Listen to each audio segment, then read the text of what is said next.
Hello दोस्तों, इनोशन आपका बहुत बहुत स्वागत करता है। हमारे चैनल पे आपका बहुत बहुत स्वागत है। हम क्लास 11 के लिए राजनीति विज्ञान की एक पूरी की पूरी सीरीज चला रहे हैं, जिसमें हम सारे चैप्टर कवर कर रहे हैं विद नोट्स, और आपको क्वेश्चन आंसर लिखने का तरीका भी बताते हैं। साथ ही साथ आपको ये भी बताते हैं कि किस टाइप के क्वेश्चन आपसे पूछे जाएंगे। ठीक है, तो दोस्तों अगर आप हमारे वीडियो पे नए हैं तो हमारे चैनल पे नए फटाफट से चैनल को सब्सक्राइब कर लीजिए, ताकि आपको सारे नए से नए लेटेस्ट वीडियो, सबसे ज्यादा इंपॉर्टेंट हाईली डिमांडेड वीडियो आपको फटाफट से मिल जाए। ठीक है, तो चैप्टर नंबर 10 हम कर रहे हैं। बाकी चैप्टर हम पूरे कवर कर चुके हैं। लिंक आपको डिस्क्रिप्शन में मिल जाएगा, और अगर आपने अभी तक नहीं देखा है तो आप लिंक दे से फटाफट से हमारे वीडियो पे पहुंच जाएंगे। ठीक है, तो पार्ट 10 जो है संविधान का राजनीतिक दर्शन। ठीक है, तो संविधान का राजनीतिक दर्शन आपका ये चैप्टर है जो हम शुरू करने जा रहे हैं। तो चलिए शुरू करते हैं। संविधान का राजनीतिक दर्शन अगर हम देखें तो कानून और नैतिक मूल्य आपस में एक दूसरे से जुड़े हुए होते हैं। ये बात आपको ध्यान देनी है और नोट डाउन करते हुए, नोट्स बनाते हुए चलिए। इसलिए भारत का संविधान लोकतांत्रिक, धर्मनिरपेक्ष, संघीय, उदारवादी, समतावादी है, जो सामुदायिक मूल्यों के साथ साथ काउंटी की अखंडता यानी कंट्री की अखंडता को बनाए रखने के लिए लोगों की जरूरतों और आकांक्षाओं के प्रति संवेदनशील है। संविधान के दर्शन में केवल नैतिक सामग्री नहीं है, बल्कि भारतीय राजनीति के मूल्य के विभिन्न व्याख्याओं के बीच मध्यस्थता भी आपको देखने को मिलती है। भारत के संविधान ने उनके लिए विधानसभाओं में सीट का आरक्षण प्रदान करके एससी, एसटी, अल्पसंख्यकों के अधिकारों और हितों की रक्षा करने की व्यवस्था भी है। सरकारी नौकरियों में भी उनके हितों की को सुरक्षित करने के लिए उनके लिए भी समान आरक्षण किए गए हैं।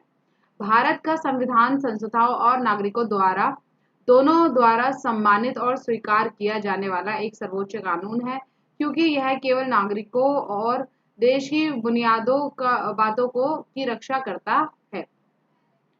भारत का संविधान संघीय चरित्र का अनुभव करता है, क्योंकि यह केंद्र सरकार और इसकी घटक इकाइयों के बीच वितरित शक्तियों को वितरित करता है।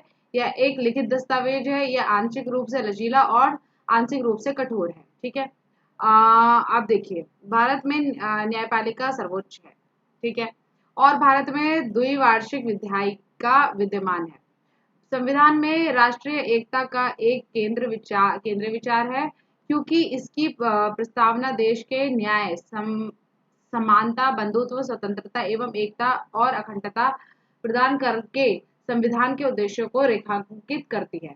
संविधान के दर्शन को स्पष्ट तरीके से संविधान की अवधारणा को प्राप्त करने, संविधान में आदर्शों के सेट को समझने या विश्लेषण करने के साथ साथ उसी के लिए विस्तृत औचित्य प्राप्त किया जा सकता है। ठीक है, अब चलिए अगले बिंदु पे चलते हैं।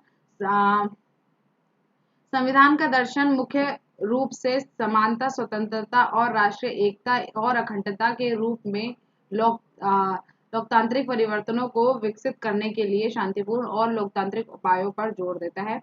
अब समझिए राजनीति क्या है। राजनीति को परिभाषित करने के लिए विद्वानों के अलग अलग मत हैं। सामान्य तौर पर राजनीति शासन करने की एक कला, राजनीति सरकार की क्रियाकलापों को ठीक से चलाने की सीख देती है। राजनीति प्रशासन चलाने के विवादों का हल प्रस्तुत करती है, संचालन के विवादों का हल प्रस्तुत करती है। राजनीति भागीदारी करना सिखाती है, लेकिन आम व्यक्ति का सामना राजनीति की परस्पर विरोधी छवियों से होता है। आज राजनीति का संबंध निजी स्वार्थ साधने से जुड़ गया है। अब आपको अगले बिंदु पे लिए चलते हैं। राजनीति सिद्धांत में हम क्या पढ़ते हैं। राजनीति सिद्धांत में हम जीवन के विभिन्न पहलुओं का अध्ययन करते हैं, जैसे सामाजिक जीवन, सरकार और संविधान, स्वतंत्रता, समानता, न्याय, लोकतंत्र, धर्मनिरपेक्ष आदि। राजनीतिक सिद्धांतों को व्यवहार में उतारना।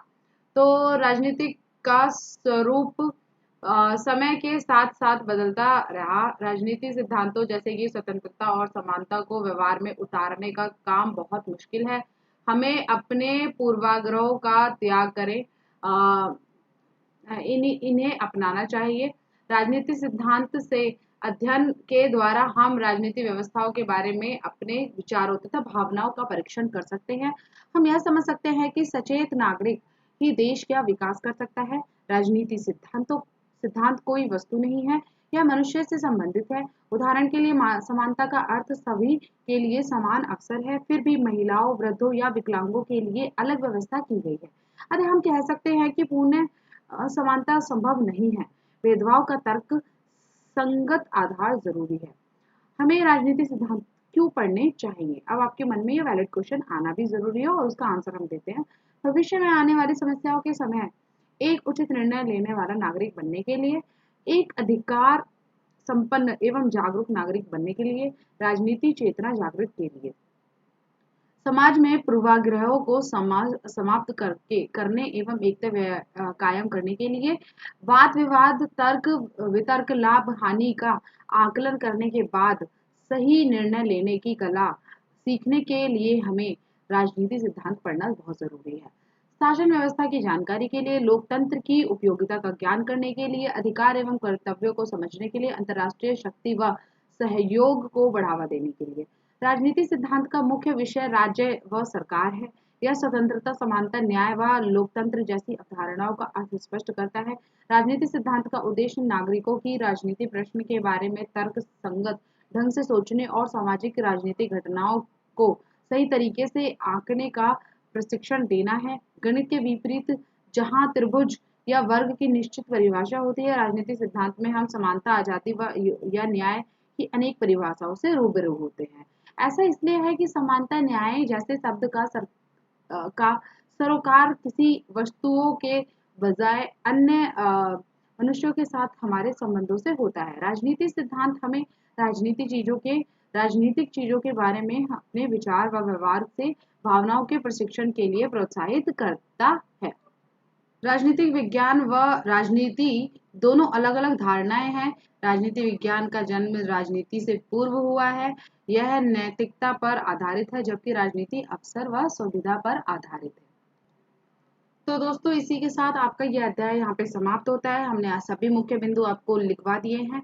ये एक छोटा बट बहुत ही फ्रूटफुल वीडियो है। तो जितने भी दोस्त हमारे वीडियो पे नए हैं, चैनल पे नए हैं, तो फटाफट से वीडियो को लाइक कर दीजिए, चैनल को सब्सक्राइब कर लीजिए और बेल आइकन को प्रेस करना बिल्कुल भी मत भूलिए आपको, ताकि फटाफट से लेटेस्ट वीडियो सारे मिलते रहे बिना देरी के और आपका 1 मिनट भी वेस्ट ना हो। अपने फ्रेंड्स के साथ ये वीडियो को शेयर करना बिल्कुल भी ना भूलें।